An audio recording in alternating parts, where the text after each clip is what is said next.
Who are you? And where are you going? What do you want?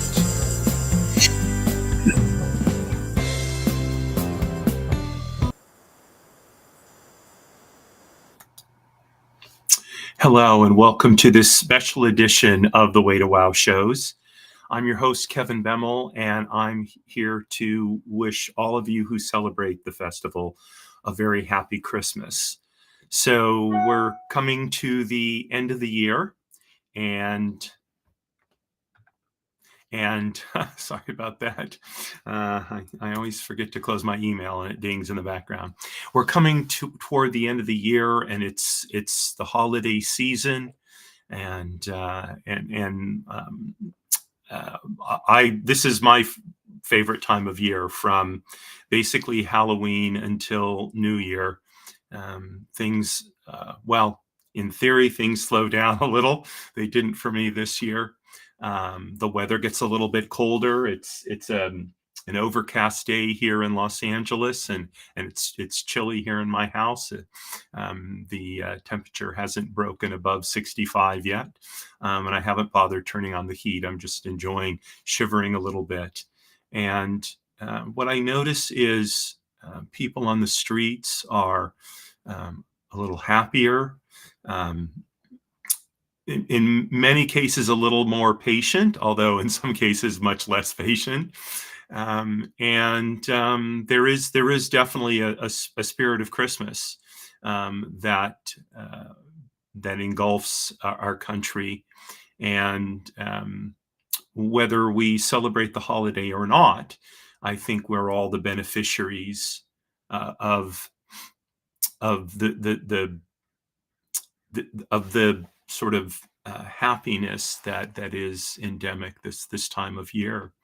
So, as those of you who've watched the show before, you know that I'm Jewish. I live a robustly Jewish life, and so you may think it. And as well, I'm a rabbi, so you may think it's strange that I'm doing a show about Christmas. I can tell you that, having grown up in the United States, Christmas was around all the time.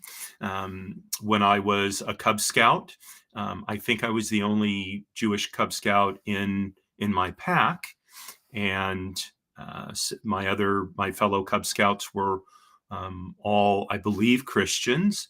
I don't think we had any atheists or agnostics in my pack when I was a boy. It was always an exciting time for us.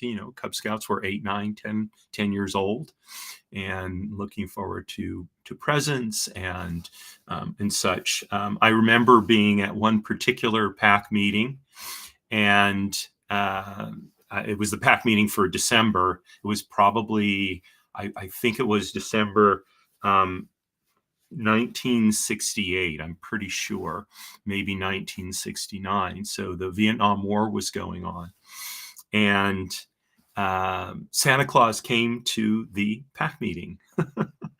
And one by one, my fellow Cub Scouts all went up to sit on Santa's lap and answer his seminal question, what do you want for Christmas? And knowing that I did not celebrate Christmas, I kind of hung out in the back and had no intention of going up and sitting on Santa's lap.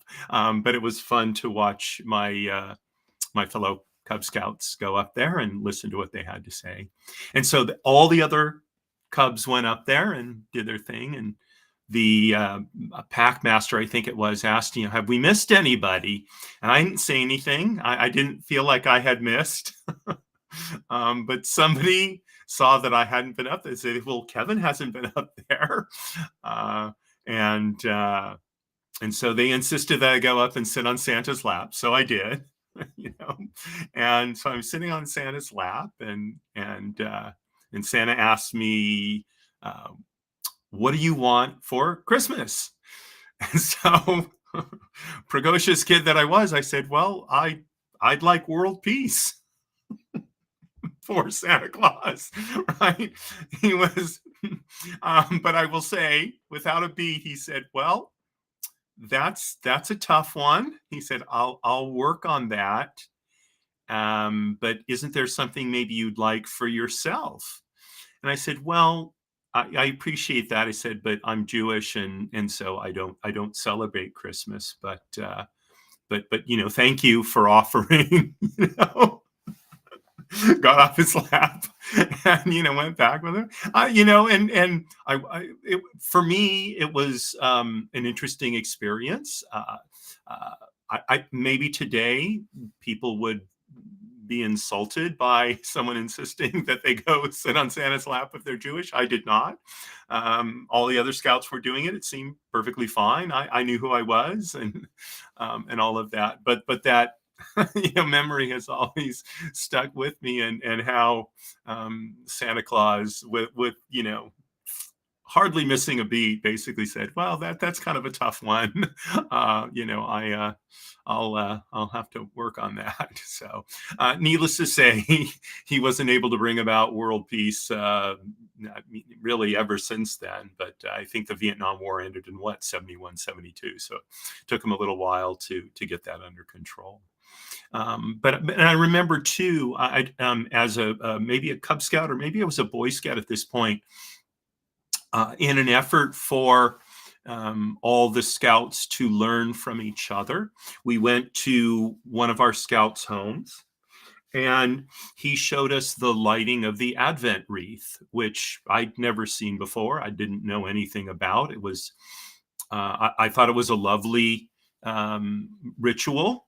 And I've never gotten to see it since. I don't know if it's a widely practiced custom, to tell you the truth, but it was nice to be able to share in that, and to understand how other people celebrated their holidays, over and above the more commercial aspects of Christmas, which are, I think, somewhat unfortunate that it's even in my day, even when I was a child, I should say, there were complaints about how commercialized Christmas was, but even more so today.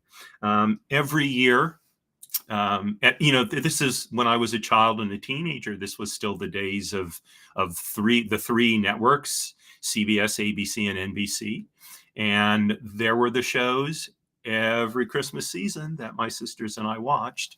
A Charlie Brown Christmas, which always touched our hearts, especially when Linus wrapped his blanket around the poor little tree and it sort of blossomed. And of course, How the Grinch Stole Christmas, a classic. I watched it earlier this week. Nowadays you can find it almost anywhere. The original one, the animated one. And my sisters and I, we knew who we were, but it was fun to be able to watch these shows, to watch It's a Wonderful Life. The amazing Jimmy Stewart movie was also something I did pretty much every year. And that movie is incredibly inspiring, whether you're Christian, whether you celebrate Christmas or not. And what was nice, and this is different then than today, is we, most, because there were only 3 channels and then a few independent TV stations, but people watched all these programs. Everybody watched them. So it was something we did together as a country almost. And that's a wonderful thing. Television is, media in general is really no longer a sort of unifying phenomenon in our culture, because it's so scattered with hundreds or thousands of channels and podcasts and all of that. So everybody, on any given evening, we're not watching the same 3 programs, or mostly watching the same 3 programs that they did when I was a child. So I think we've lost something there as a country, but and especially during the holiday times, that we're all watching these same iconic programs. So those are my memories of Christmas. And two, when I was a teenager, one of my absolute favorite things to do was to go caroling. I love that. Christmas music is beautiful. There's, again, it may sound strange coming from a Jewish guy, but I have it on good authority that even the what are called the Gedolei, the great rabbis who live in New York City, when they're alone in private, they will listen. No, I'm sorry. What was it he told me? Oh, when they get into a taxi, if the taxi driver tries to turn off the Christmas music that he may be listening to, they'll tell him, no, leave it on, it's fine. I have a very long-standing friend, Bruce, who starts listening to Christmas music, I think, right after Thanksgiving, listens to it for an entire month. I often one of the stations I listen to regularly switches to Christmas music, 24 hours a day, and I listen to songs. And in fact, before the show, to get in the mood for it, I was listening to some Christmas music. It's beautiful. It's very meaningful, and just because I don't participate in the theology behind Christmas doesn't mean that I can't enjoy the various aspects of them, of the holiday, and most importantly, wish my Christian friends who do celebrate it a happy Christmas and all the joy of the season, which I've been doing now for the last couple of weeks.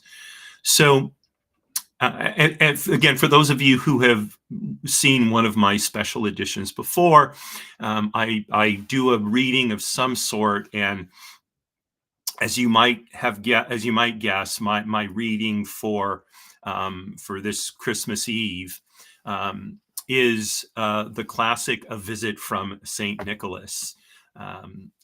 To me, again, as a kid who grew up in the gestalt of Christmas, but not celebrating it. This expresses the wonderment of the day. Probably this and the gift of the Magi are the two Christmas pieces that seem to me to express the heart of the holiday. So. And if you don't happen to know this, A Visit from St. Nicholas was written by a man named Clement Clark Moore. He was born in 1779 in New York City. He was the son of Benjamin Moore, a prominent Episcopalian bishop, probably not the inventor of the paint, because Benjamin Moore always sounds to me like, Benjamin Moore Paint Company. He graduated from Columbia College, which is the predecessor to Columbia University, in 1798. You will note he was 19 years old when he graduated from college. So indeed, in this time period, people did graduate from college much younger than they do now. He was a professor of Oriental and Greek literature, as well as biblical learning at the General Theological Seminary in New York, a school for which he donated the land. So in addition to being a professor and an author, he was also a noted philanthropist.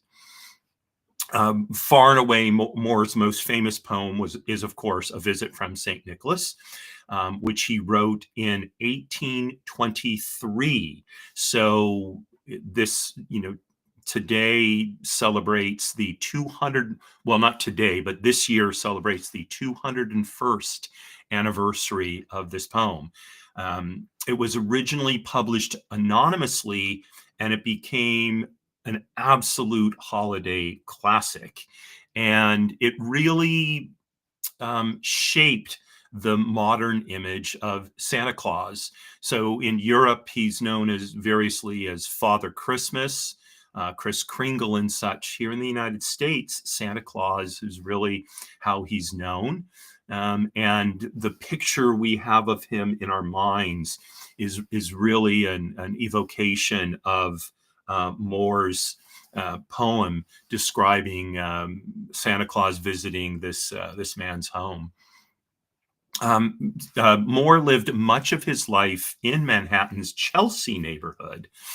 So if you live in Chelsea right now, you're living at ground zero for the creation of a visit from St. Nicholas, and he contributed quite a bit to the area's development. He was indeed a devoted New Yorker, and he passed away in 1863.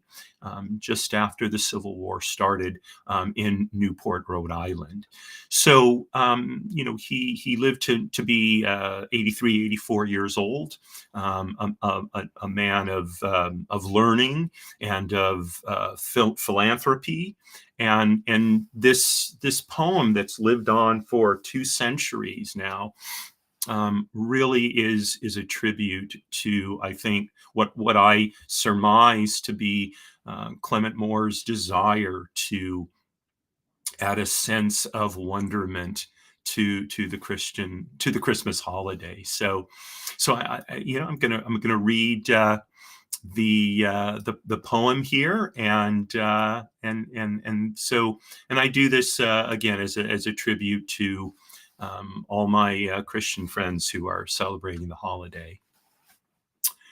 'Twas the night before Christmas, when all through the house not a creature was stirring, not even a mouse. The stockings were hung by the chimney with care, in hopes that St. Nicholas soon would be there. The children were nestled all snug in their beds, while visions of sugar plums danced in their heads.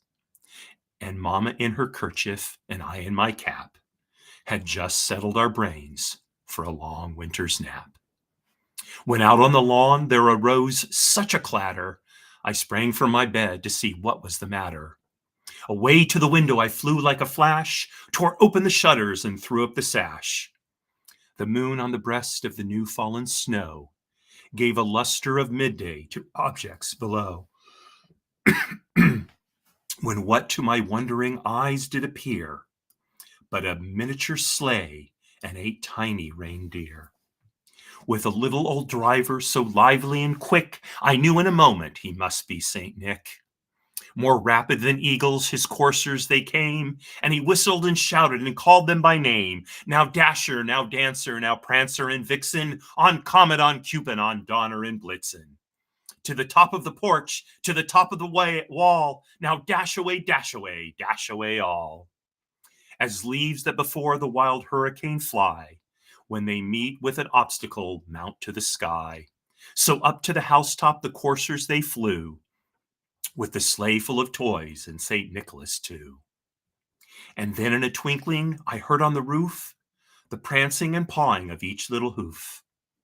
As I drew in my head and was turning around, down the chimney St. Nicholas came with a bound. He was dressed all in fur from his head to his foot, and his clothes were all tarnished with ashes and soot. A bundle of toys he had flung on his back. He looked like a peddler just opening his pack. His eyes, how they twinkled, his dimples, how merry. His cheeks were like roses, his nose like a cherry. His droll little mouth was drawn up like a bow, and the beard on his chin was as white as the snow. The stump of a pipe he held tight in his teeth, and the smoke, it encircled his head like a wreath. He had a broad face and a little round belly that shook when he laughed like a bowl full of jelly. He was chubby and plump, a right jolly old elf, and I laughed when I saw him in spite of myself. A wink of his eye and a twist of his head soon gave me to know I had nothing to dread. He spoke not a word, but went straight to his work and filled all the stockings, then turned with a jerk. And laying a finger aside of his nose and giving a nod, up the chimney he rose.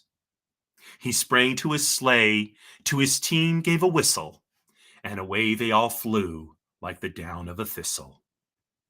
But I heard him exclaim, ere he drove out of sight, "Happy Christmas to all, and to all a good night."